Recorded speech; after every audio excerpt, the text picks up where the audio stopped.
Sejahtera. Saya Balkis Maisara binti Babar Hussein kembali dengan berita istimewa dari SMK Bukit Jana. Pada 9 April 2025, SMK Bukit Jana telah mengadakan Majlis Raya di Rai dan Budi di Sanjung. Satu majlis penuh meriah dan bermakna. Majlis bermula seawal 7.20 pagi dengan sesi penggambar dan ucapan daripada barisan pentadbir. Persembahan pelajar, tayangan montaj dan pelbagai anugerah turut memeriahkan suasana. Paling menyentuh hati, seluruh warga sekolah menzahirkan penghargaan kepada Cikgu Hasiah binti Taib yang bersara selepas 28 tahun berkhidmat di SMK Bukit Jana sejak tahun 1997.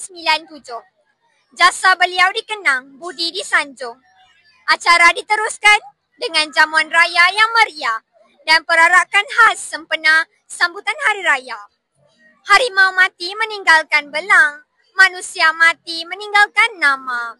Jasa Cikgu Hasiah pasti akan dikenang selamanya. Terima kasih kerana menonton. Jangan lupa like, komen dan subscribe saluran YouTube SMK Bukit Jana. Terima kasih Cikgu Hasiah. Jasa cikgu tetap dalam ingatan.